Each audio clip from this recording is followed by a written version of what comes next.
நான் ஏன் அதிமுக ஒருங்கிணைக்கணும்னு நினச்சேன், பிஜேபி வந்து என்னை கூப்பிட்டு சொன்னாங்க ஒருங்கிணைக்க சொல்லி.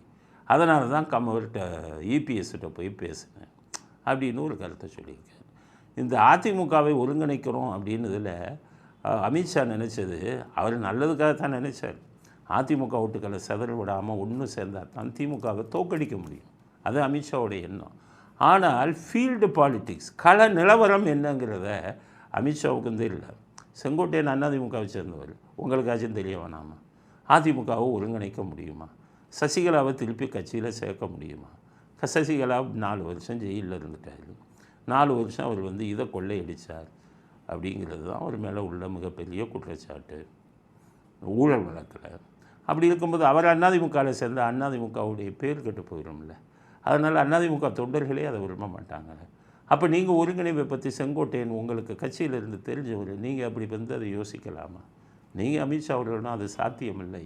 அதே மாதிரி டிடிவி தினகரன் எல்லாம் உள்ள கட்சியில் விட்டு அவர் அந்த கட்சியை அபகரிக்க பார்ப்பார், தான் தலைவராக வரணும்னு பார்ப்பார்.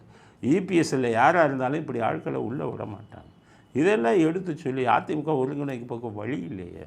அதனால் என்டிஏ கூட்டணின்னு ஒன்று வச்சுக்கிட்டு அதில் சசிகலா, இபிஎஸ், இவங்க டிடிவி தினகரன் அவங்களுக்கு கொஞ்சம் சீட்டை கொடுத்து அப்படித்தான் நீங்கள் ஒருங்கிணைப்பை நடத்தி இருக்க வேண்டுமே ஒழிய, செங்கோட்டையன் போன்ற சீனியர்கள் எல்லாம் இந்த மாதிரி விஷயங்களில் ஒருங்கிணைப்பு பண்ணினதுனால தான் இன்றைக்கி கட்சி உடையக்கூடிய அளவுக்கு பிரச்சனை வந்திருக்கிறது அப்படிங்கிறது வந்து செங்கோட்டையன் புரிஞ்சுக்கணும். செங்கோட்டையன் இன்னொரு விஷயம் சொல்கிறார், இபிஎஸ்ஸை பையனும் தான் ஆதிக்கம் செலுத்துகிறார் அப்படி. நான் பார்த்ததுலேயும் அவர் உண்மை, அந்த குற்றச்சாட்டு உண்மை தான்.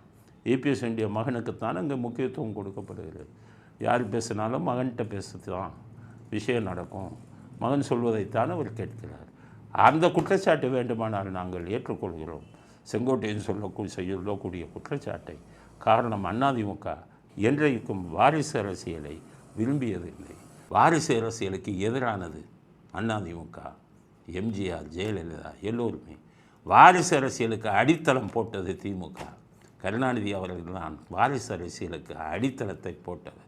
ஸ்டாலின் அவர்கள் இன்றும் அந்த வாரிசு அரசியலை தொடர்ந்து கொண்டிருக்கிறார். இதுதான் தமிழ்நாட்டில் நடந்து கொண்டிருக்கும் உண்மை.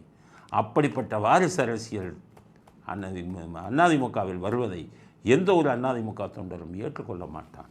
அதனால் செங்கோட்டையன் சொல்லக்கூடிய இந்த குற்றச்சாட்டை நாம் ஏற்றுக்கொள்கிறோம்.